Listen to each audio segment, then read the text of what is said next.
Seperti inilah suasana eksekusi perkara perdata yang sudah 7 tahun bergulir. Pemilik rumah bersikukuh mempertahankan rumah yang sudah puluhan tahun mereka tempati.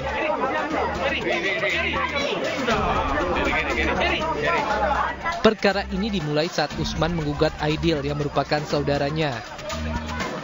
Saat dilakukan eksekusi, pihak tergugat enggan meninggalkan lokasi sengketa tersebut lantaran pihaknya memiliki sertifikat tanah yang menjadi objek sengketa. Nurjana yang merupakan istri dari Aidil menjelaskan, ia bersikukuh mempertahankan hak suaminya yang sudah meninggal serta ada 2 orang lagi di dalam rumah tersebut yang merupakan saudara dari Aidil. Setelah dilakukan negosiasi oleh pihak kepolisian dan Pengadilan Negeri Kayu Agung, akhirnya eksekusi tersebut ditunda. Nak dieksekusi keputusan pengadilan. Tapi aku tak jadi, aku tetap bertahan, mempertahankan hak laki. Dengan bukti kekuatan sertifikat, sebab apa aku tak maju sejengkal aku tak mundur. Aku tegak lurus jalur sebat. Sementara itu, pihak penggugat enggan memberikan komentar atas ditundanya eksekusi tersebut. Dari Kabupaten Ogan, Sumatera Selatan, Ilir Fitriadi, iNews melaporkan. Ya, kita awali informasi pagi di pemirsa. Ribuan umat muslim di Kabupaten Gianyar, Bali melaksanakan pawai malam takbiran Idul Adha pada Minggu malam. Dengan membawa berbagai pernak-pernik, para peserta berjalan kaki dari kawasan Masjid Agung Al-Ala dan berkeliling di kawasan Kota Gianyar. Diketahui para peserta ini berasal dari seluruh kecamatan yang ada di Kabupaten Gianyar, Bali. Pawai takbiran ini pun menyita perhatian masyarakat yang tengah beraktivitas di kawasan Jalan Kota Gianyar. Sementara itu, dengan dilaksanakannya pawai malam takbiran keliling ini, jalanan di kawasan Kota Gianyar ditutup sementara.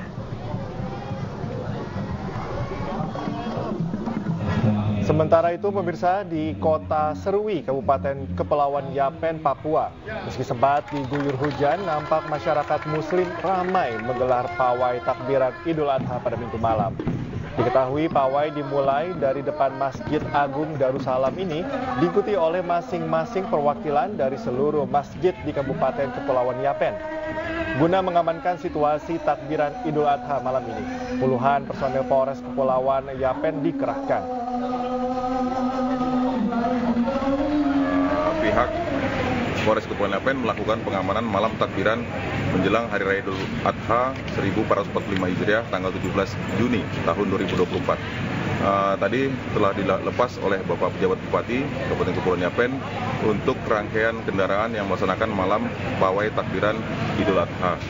Pengamanan malam takbiran ini berikutnya besok pagi personil Polres Kepulauan Yapen akan melakukan pengamanan di lapangan alun-alun bagi umat muslim yang akan melaksanakan sholat Idul Adha. Usai menginap di Musdalifah, jemaah haji melakukan lempar jumroh atau jamrah di Mina, Arab Saudi. Lempar jamrah merupakan simbol perlawanan terhadap bisikan setan yang selalu menggoda manusia untuk berbuat keburukan.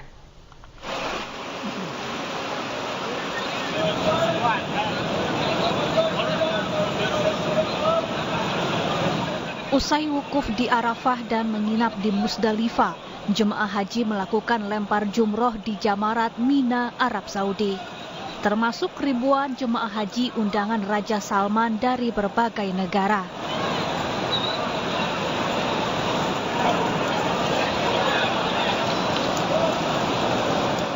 Lempar jumroh bukan sekadar ritual melempar batu semata, namun sebagai simbol perlawanan terhadap bisikan setan yang selalu menggoda manusia untuk berbuat jahat atau maksiat.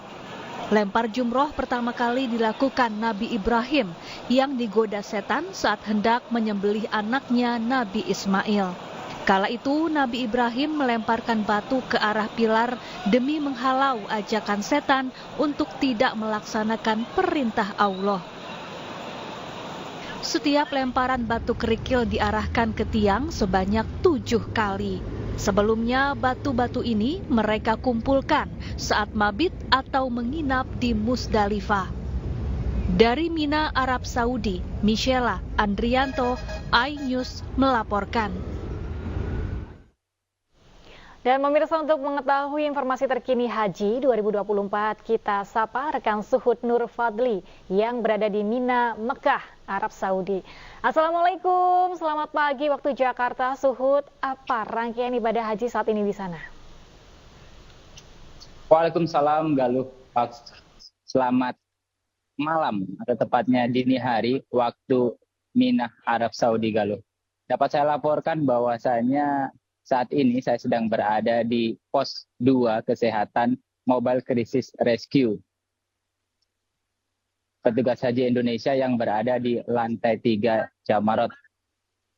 Hari ini merupakan hari pertama jemaah haji Indonesia melakukan lempar jumroh Aqobah setelah sebelumnya melaksanakan wukuf di Arafah dan mabit di Musdalifah, Galuh.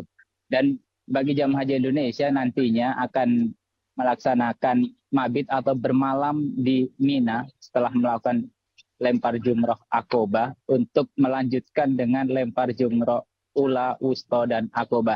Bagi jemaah haji Indonesia yang saat ini sedang mabit di Mina, diimbau untuk selalu membawa perbekalan yang cukup dan juga alat pelindung diri seperti masker, obat-obatan pribadi, serta multivitamin. Hal ini dikarenakan meskipun malam, tapi cuaca di Mina masih cukup tinggi, mencapai hingga 37 atau 38 derajat Celcius. Dengan nantinya ketika membawa perbekalan cukup, jamaah haji Indonesia bisa khusyuk saat mabit, berzikir dan berdoa serta mengagungkan nama Allah Subhanahu wa Ta'ala. Adapun bagi jamaah haji Indonesia, nantinya ada waktu-waktu tertentu yang disarankan oleh Kementerian Agama untuk melempar jumroh, maksud kami.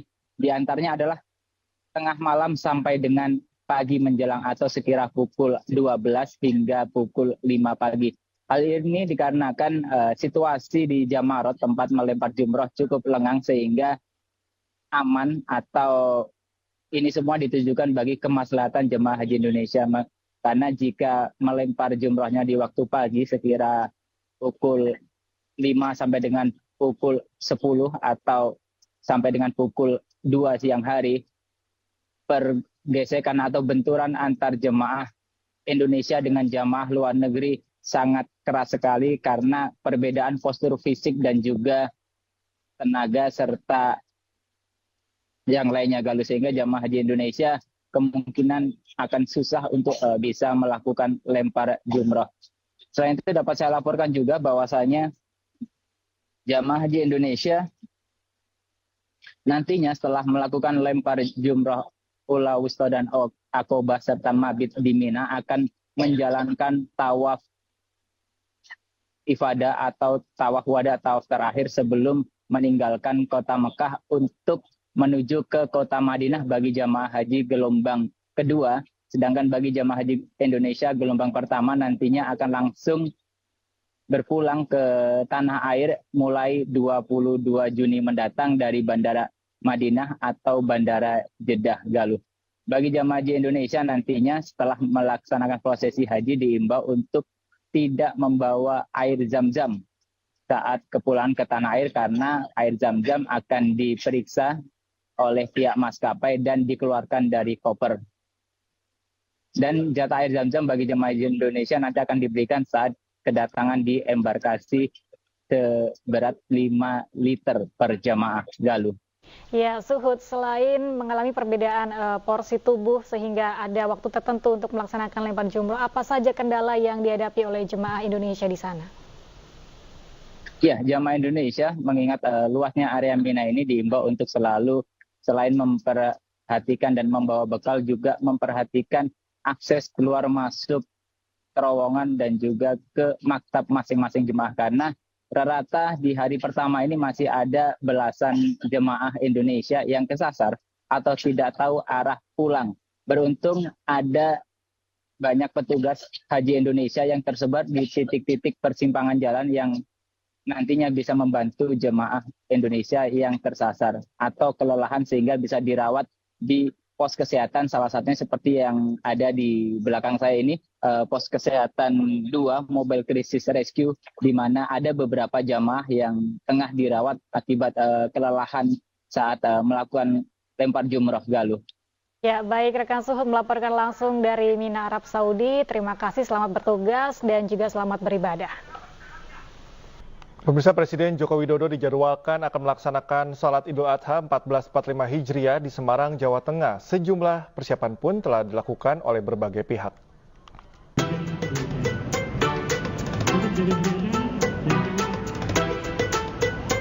Presiden Joko Widodo akan melaksanakan sholat Idul Adha 1445 Hijriah di lapangan Pancasila Simpang 5 Semarang. Sejumlah persiapan pun dilakukan, salah satunya oleh pihak Masjid Raya Baitur Rahman Semarang selaku panitia penyelenggara. Pasalnya, selain melaksanakan sholat Id, Jokowi juga akan menyerahkan hewan kurban sapi berjenis limosin seberat 1,2 ton kepada pihak masjid. Pasal kita sudah menyiapkan, apalagi ini Pak Presiden ya.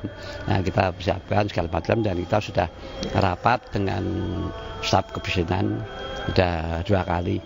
Dan ini nanti checking terakhir insya Allah bagaimana kesempatan kita lapangan Simpang 5 barangkali juga sudah di on the spot ya. Juga titik-titik masjid ini juga on the spot.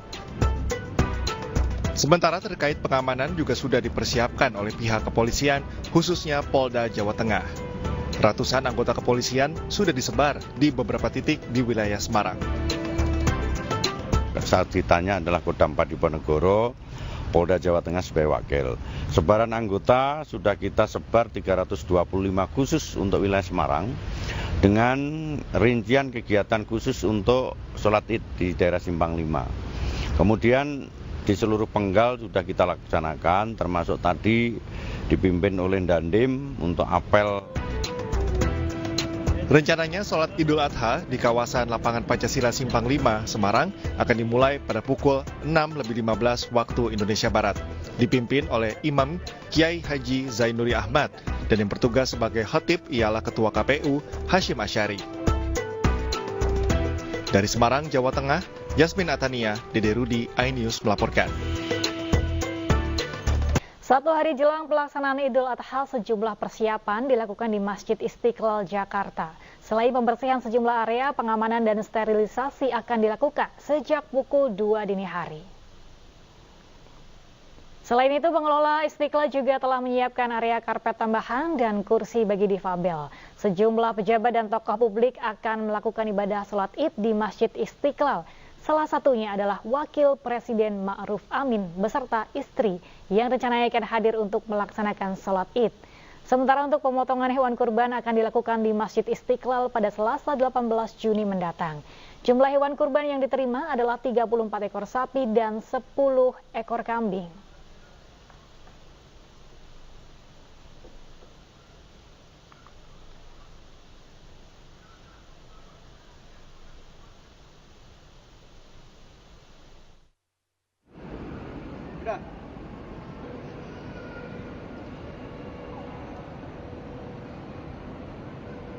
Baik, kita ke informasi berikutnya pemirsa. Warga masyarakat Kayong Utara antusias mengikuti pawai takbir di halaman Masjid Agung Usman Al-Khoir, Kabupaten Kayong Utara, Kalimantan Barat. Sementara itu, di Kabupaten Deli Serdang, belasan ribu umat Islam tumpah ruah memenuhi lapangan dan jalanan desa mengikuti pawai obor menyambut Hari Raya Idul Adha.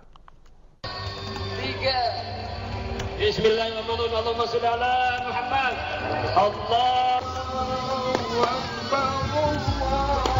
Seperti inilah suasana pawai takbir di halaman Masjid Agung Usman Al-Khoir, Kabupaten Kayong Utara, Kalimantan Barat, Minggu malam. Rintik hujan tidak mengurangi antusias masyarakat mengikuti acara dengan kendaraan roda 2 maupun roda 4. Bahkan masyarakat menghiasi kendaraan mereka dengan ornamen masjid yang menambah khidmatnya pawai takbir menyambut Idul Adha 2024. Saya tidak pernah melihat kegiatan seperti ini, apalagi di tempat saya bertugas di Azerbaijan. Idul Adha, Idul Fitri, Ramadan itu tidak seperti di Indonesia. Betul. Sementara itu, belasan ribu warga Kabupaten Deli Serdang tumpah ruah memenuhi lapangan dan jalan protokol Desa Klampir 5 Kebun, Kecamatan Hamparan Perak, Kabupaten Deli Serdang untuk mengikuti pawai obor.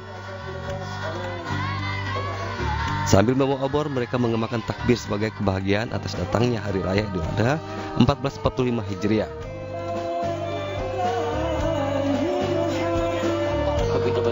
Pawai obor yang diikuti anak-anak dan remaja dari berbagai desa di Kabupaten Deli Serdang ini semakin meriah dengan iringan kendaraan hias dengan berbagai miniatur masjid, kapal, dan kitab suci Al-Quran.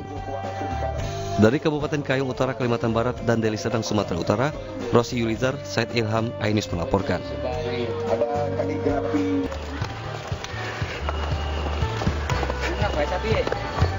Inilah sapi kurban Presiden Joko Widodo yang dikirim ke Masjid Al-Akbar, Surabaya, Jawa Timur. Sapi kurban berjenis peranakan Ongol ini memiliki berat 1 ton lebih. Sapi tersebut diberi nama Brebes Mili karena pemiliknya merasa senang dan terharu sapinya dipilih Presiden untuk kurban. Rencananya sapi kurban Presiden Jokowi akan disembelih pada Selasa 18 Juni, 1 hari setelah pelaksanaan sholat Idul Adha. Sapi berukuran besar ini pun menjadi tontonan warga sekitar. Banyak dari anak-anak dan orang tua mengabadikan foto sapi Presiden Jokowi karena ukurannya yang jauh berbeda dengan sapi-sapi lainnya.